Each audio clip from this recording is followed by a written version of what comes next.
Hello, everyone, and welcome to the Wide Spectrum channel where we have been covering a wide range of topics, including the finances. And in today's topic, we are going to cover the initial IPO and its subsequent pricing for Li Auto from China.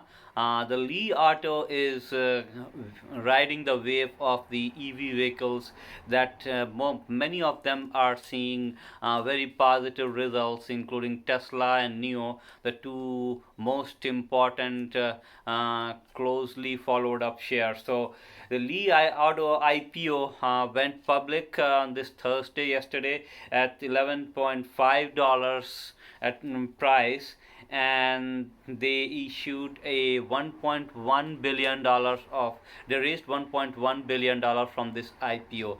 And on Thursday afternoon the share was trading at $16, which means that those who got the IPO, they could cash in to get a quick 40 to 50% profit.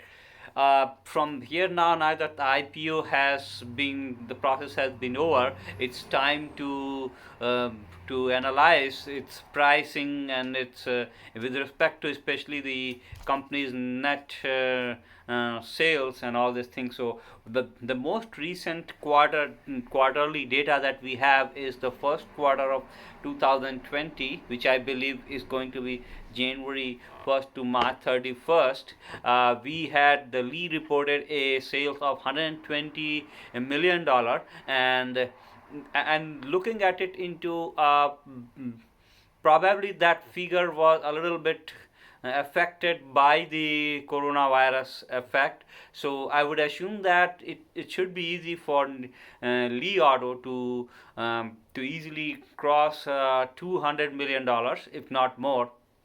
And that being said, I would give it a future quarterly revenue of $300 million to make it look more optimistic. And then, with that said, though, if you look into the 4 quarters multiplied by $300 million figure, we should be having a close to $1.2 billion of yearly revenue. And the stock is priced, the current valuation of the company is $10 billion, which seems a little bit of overpriced, but that happens in industries where we have a um, rising tendency. But the bigger problem is that the stock prices has further gone up to $16, which means that the valuation of typically probably in the close to $15 billion. So I would say that it's slightly overpriced, pretty close to NEO, which also has a valuation of $15 billion. And NEO has a better kind of figures than the Li Auto has.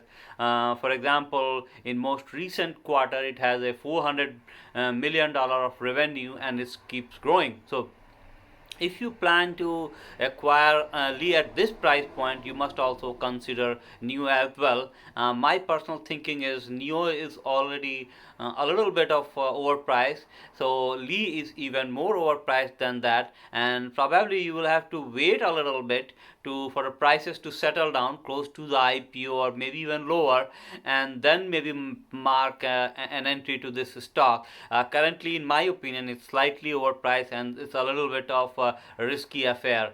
I gathered some data, some more information about the Li Autos. It has followed a slightly different path compared to the Tesla and NIO. Both of them are purely electric. There is no motor, there's no gasoline into it. And the problem with this approach is that you get out of gas, or rather out of power, when because the battery has a limited life, and the only way to recharge is to find a nearest recharging station, and it's hard to build a recharging station in every nook and corner in a big country like US or China. So Li Auto solves this problem by integrating an electric as well as the gasoline in the same vehicle. The range will be a little smaller because you may have a smaller battery, but just in case if you get out of power or out of battery, you can use the gasoline, which also charges the battery when it runs. So it's a better approach, but I see some complications here because it increases the complexity of the car, it increases its cost, and it increases the chance that something or other will in the car will go down. So it will affect the car's longevity, but it certainly addresses the problem of that you do not have to build the charging station throughout the big country, and that saves a lot of your cost of initial startup cost. Neo does solves the problem by creating a charging station, and its cars has bigger batteries, longer range, and most of the people do not have to travel so long, like for more than 400 kilometers a day, or 300 miles, about 300 miles a day. So they will be mostly using this car just to commute to their office, maybe nearby towns, which is less than 200 miles up and down, and then they can keep a second car if they want a longer distance, or fly. So those are the facts that you need to keep in mind when you go for a Li Auto, and I hope that this information is going to be valuable. Will need to keep an eye, especially on the second quarter results. I believe it should be announced in next month, 1 month or so. It's a very new company, a new IPO, and very little is known about it. We'll need to let the thing settle down before we open a new position. I hope you enjoyed this thing. If you subscribe, I will keep telling you about the new stocks, new IPOs, and more about the stocks and finance market. Thank you for taking a look.